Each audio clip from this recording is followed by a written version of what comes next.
పశ్చిమాసియా నివురుగప్పిన నిప్పులా కనిపిస్తోంది. Cease fire dead line దగ్గర పడుతున్న నేపథ్యంలో చర్చలపై నెలకొన్న సందిగ్ధత టెన్షన్ పెంచుతోంది.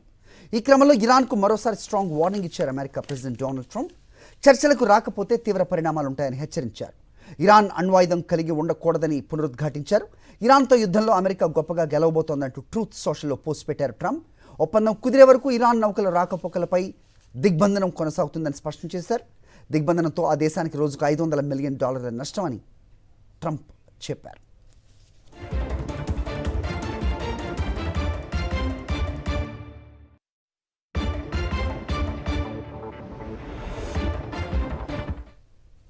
మరోవైపు ఇరాన్ చమురుపైన ఆసక్తికర వ్యాఖ్యలు చేశారు ట్రంప్. ఇరాన్ చమురు గమ్యస్థానం అమెరికాయే అని వ్యాఖ్యానించారు.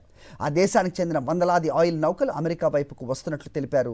తమ చమురును అమెరికా తీసుకోవడానికి వీలుగా ఇరాన్ నాయకత్వమే నౌకలపై ఒత్తిడి తెచ్చిందని, ఈ నౌకల గమ్యస్థానం టెక్సస్, లూజియానా, అలాస్కా అయ్యే అవకాశం ఉందని ట్రూత్ సోషల్లో రాసుకొచ్చారు. ఒకవేళ ఇరాన్తో ఒప్పందం కుదిరితే అది ఇజ్రాయెల్, మధ్యప్రాచ్యానికే కాకుండా యూరోప్, అమెరికా ఇంకా మిగతా అన్ని దేశాలకు శాంతి, భద్రత, సురక్షితత్వాన్ని హామీ ఇస్తుందని వైట్ హౌస్ పేర్కొంది.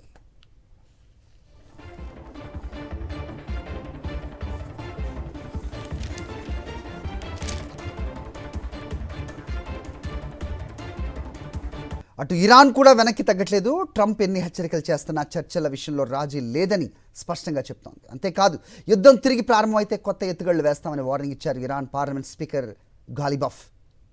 బెదిరింపుల నీడలో తాము చర్చలను అంగీకరించబోమని స్పష్టం చేశారు. గత 2 వారాలుగా యుద్ధభూమిలో కొత్త ఎత్తుగడలు వేయడానికి సిద్ధమవుతున్నామని ఎక్స్లో పోస్ట్ చేశారు.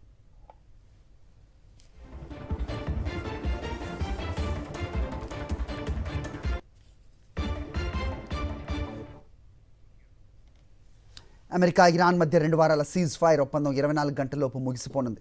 ఈలోపే ఫైనల్ డీల్ ఖరారు కావాలని ట్రంప్ పట్టుబడుతున్నారు.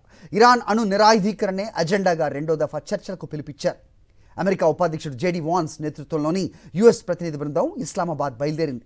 ఇరాన్ మాత్రం చర్చలు జరగాలంటే షరతులు వర్తిస్తాయంటోంది. హర్మూజ్లో అమెరికా నిర్బంధం తొలగించాలని డిమాండ్ చేస్తోంది. ఎందుకు ట్రంప్ ససేమిరా అంటున్నారు.